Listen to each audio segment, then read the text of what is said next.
जब भी जीवन में ऐसा मौका आए कि आपको ये लगे कि अब मेरे प्राणों की रक्षा कोई नहीं कर सकता या मेरे को अब कोई बचाने वाला नहीं है, तो आप सच्चे मन से भगवान को याद करिए और यकीन मानिए, भगवान आपकी रक्षा के लिए स्वयं आएंगे। हो सकता है रूप कोई और हो, लेकिन आएंगे अवश्य। नमस्कार दोस्तों, मैं हूं संजीव भट्ट, एक बार फिर आपके साथ एक छोटी सी कहानी के साथ। कहानी ऐसी है कि एक जंगल था, उस जंगल में आग लग जाती है। जंगल में आग लगने के बाद जितने भी जंगल के प्राणी थे, एक कोने से दूसरे कोने भागने लगे। जो सक्षम थे वो भाग गए, जो नहीं सक्षम थे वो बेचारे जल गए। उसी जंगल में एक हिरनी भी थी, जो कि गर्भवती थी। उसके पेट में एक बच्चा भी था। अब वो हिरनी भागने की कोशिश कर रही थी, बट कितना भाग सकती थी? गर्भवती हिरनी थी, कितना भाग लेती? खैर, अपने प्राण बचाने के लिए उसने पूरी कोशिश की और भागती गई।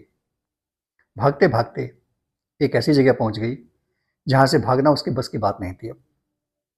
क्यों? क्योंकि आगे एक बहुत बड़ी खाई थी, नाला भी था। एक और नाला था, एक और खाई थी, दूसरी तरफ जंगल था। भाग नहीं पाई बेचारी, वहीं खड़ी हो गई। उसको लगा कि आज तो मैं गई, क्योंकि जंगल की आग बुझ नहीं रही है। आज मेरे प्राण जाएंगे और मेरे साथ जो पेट में मेरा बच्चा है वो भी बेचारा मारा जाएगा। दोस्तों, इतना ही नहीं हुआ, उसने देखा कि एक झाड़ी में एक शिकारी बंदूक ताने हुए खड़ा था। और वो इसी मौके की तलाश में था कि जैसे ही हिरनी बैठती है या एक खड़ी हो जाती है एक जगह, तो मैं इसको गोली मार दूं। हिरनी ने उस शिकारी को देखा, फिर दूसरी तरफ देखा, तो वहां पे एक शेर खड़ा था। वो शेर भी इसी मौके की तलाश में था कि किसी तरीके से मैं इसको आज खा जाऊं। यानी मुसीबतें तीनों ओर से थी। एक तरफ जंगल की आग, दूसरी तरफ वो शिकारी, तीसरी तरफ शेर।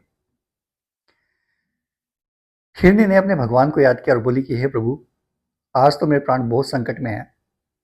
आज मैं बच नहीं पाऊंगी, और मुझे दुख इस बात का है कि जो मेरे पेट में मेरा बच्चा पल रहा है, मैं उसको भी आज जन्म नहीं दे पाऊंगी, वो भी जीवन नहीं देख पाएगा।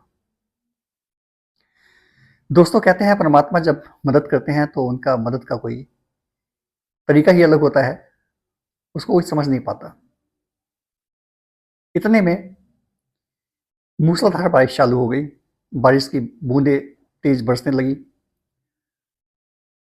जब बूंदें जमीन पे पड़ी तो उसकी एक चिंगारी आग की शिकारी की आंख में जाके लगी। और शिकारी की आंख में जब लगी तो शिकारी निशाना लगा रहा था हिरनी के ऊपर। जब वो हिरनी के ऊपर निशाना लगा रहा था तो उसका निशाना चूक गया, क्योंकि उसकी आंख में चिंगारी लग गई थी। वो बंदूक की गोली निकली तो जरूर, लेकिन लगी कहाँ?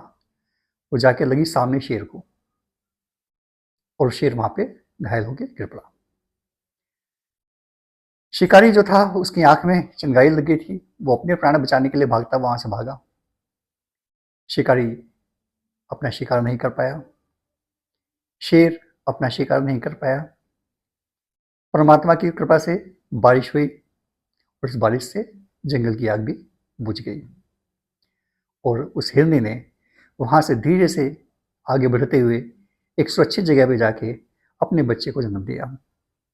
तो दोस्तों, कहने का मतलब सिर्फ इतना ही है कि संकट कितना भी बड़ा हो, परमात्मा को याद रखिए।